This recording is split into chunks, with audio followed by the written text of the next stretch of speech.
नमस्कार, आप देख रहे हैं 9 भारत समाचार। नमस्कार, आप देख रहे हैं नव भारत समाचार। मैं हूं नेहा राठी। आइए देखते हैं आज की बड़ी खबर। जिला ऑल ट्रेड यूनियंस के लीडर मुक्केरा रामास्वामी ने मांग की है कि आरटीसी वर्कर्स की जायज मांगों को पूरा किया जाए और शंकर गौड़ को 1 करोड़ रुपए का मुआवजा दिया जाए। ऑल ट्रेड यूनियंस के लीडर मुक्केरा रामास्वामी ने मांग की है कि राज्य सरकार शंकर गौड़ को 1 करोड़ रुपए का मुआवजा दे, जिन्होंने ऑल ट्रेड यूनियंस के बैनर तले वरंगल हेड पोस्ट ऑफिस में आत्महत्या कर ली। AITUC district general secretary Gannarapu Ramesh, AICTU Warangal district general secretary Mukkera Ramaswamy, IFTU district president Gangula Dayakar, PDSU secretary Mahesh, AICTU Mallikarjun leaders Koteshwar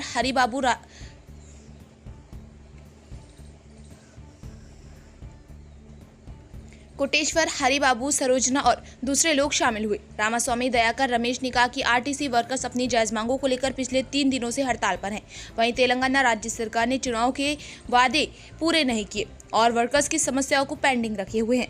उन्होंने कहा कि आरटीसी संगठन को सरकार में मर्ज किए बिना प्राइवेट करने के इरादे से प्राइवेट बसें लाई जा रही हैं। हमारी मांगें पूरी नहीं हुई, हमारी नौकरी की भी कोई गारंटी नहीं है, हम अपने परिवार का पेट कैसे पालेंगे। परेशान शंकर गौड़ ने उसने खुद पर पेट्रोल डालकर जान दे दी।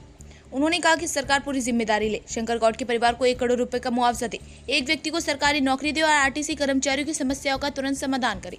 उन्होंने मांग की है कि संगठन को प्राइवेट किया जाए, नहीं तो उन्होंने कहा कि वे बड़े पैमाने पर आंदोलन करेंगे।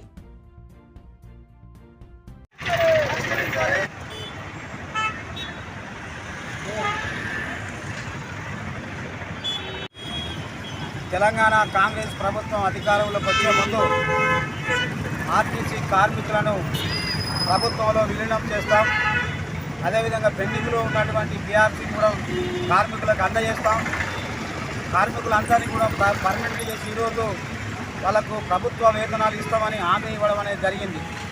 ఈ ప్రభుత్వం వచ్చి 2.5 సంవత్సరాలు కావస్తూ ఉంది.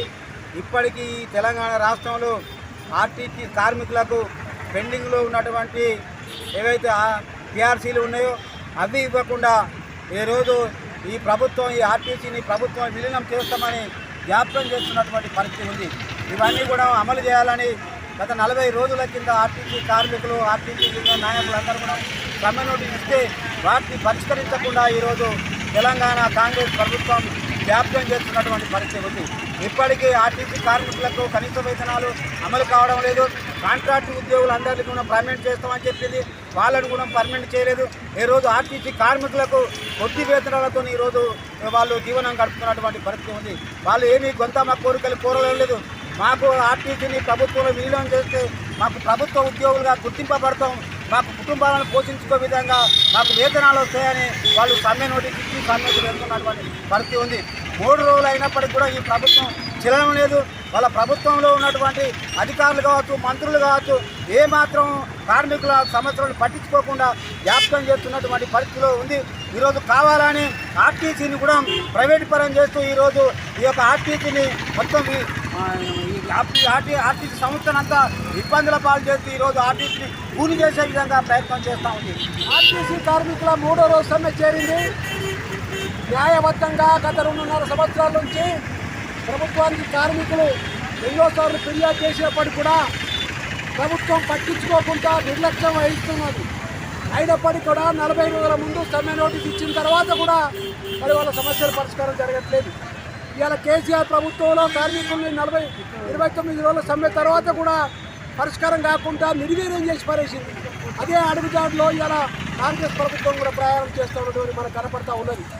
మరి కార్మికులు వాళ్ళ న్యాయమైనటువంటి సమస్యల పరిష్కారం కోసం ఎవరిని అడుగుతారు? ఇలా ఇక్కడ చట్టం ఉన్నప్పటికీ కూడా ఉపయోగం లేకుండా పోతూ ఉన్నది. న్యాయబద్ధమైనటువంటి సమస్యలకు ముఖ్యంగా 3 డిమాండ్ల పరిష్కారం కావాలంటూ ఉన్నారు.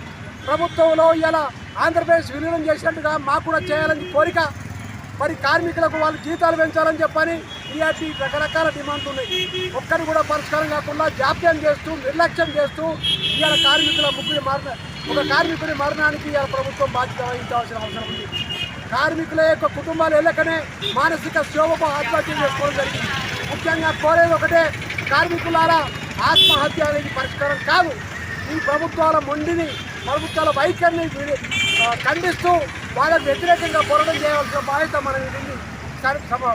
మరణం పరిష్కారం కాదని చెప్పి సందర్భంగా తెలియజేస్తూ ప్రభుత్వం వెంటనే తక్షణమే సమ్మెను విరోధపజేసి కార్మికుల న్యాయమైన సమస్యలు పరిష్కారం చేయాలని కోరుతూ ఈ యొక్క చనిపోయిన కార్మికుడికి ఎవరైతే ఉన్నారో పూర్తి స్థాయిలో ఇవాళ అన్ని కార్మిక సంఘాల పక్షాన మద్దతు తెలియజేస్తున్న ఐఎఫ్టీ నర్సంపేట డిపోలో ఆర్టీసీ డ్రైవర్ శంకర్ గౌడ్ గారు నిన్న సమ్మె చేస్తూ ఉంటే పెట్రోల్ పోసుకొని కలబడమనే జరిగింది. వారు ఈరోజు మృతి జరిగింది. వారి న్యాయమైన డిమాండ్లను నెరవేర్చాలని చెప్పేసి అని కార్మికులందరూ సమ్మె చేస్తూ ఉంటే ఈ రాష్ట్ర ప్రభుత్వము పెడచెవున పెట్టేసి కార్మికుల సమస్యలను పరిష్కరించే దిశలో ఈ ఉన్నటువంటి తెలంగాణ రాష్ట్ర ప్రభుత్వము లేనటువంటి పరిస్థితి కళ్ళ కొట్టేటట్టు కనబడుతూ ఉన్నది. వాళ్ళు కార్మికులు అడిగే న్యాయమైన డిమాండ్లు మా ఆర్టీసీని ప్రభుత్వంలో విలీనం చేయాలని చెప్పేసి అని గతంలో ఉన్నటువంటి ఏ విధంగానైతే ఆర్టీసీ ప్రభుత్వ రంగంలో ప్రభుత్వమే ఏ విధంగా నిర్వహించిందో వారికి సంబంధించినటువంటి పిఆర్సీలు కానీ వారికి సంబంధించినటువంటి న్యాయమైన డిమాండ్లను వారికి ఇవ్వాలని చెప్పేసి అని 3 రోజుల కాలం సమ్మె చేస్తూ ఉంటే ఈ రాష్ట్ర ప్రభుత్వము ఎలాంటి పట్టించుకోకుండా కార్మికుల పైన సవితి తల్లి ప్రేమ చూపిస్తూ ఉన్నది.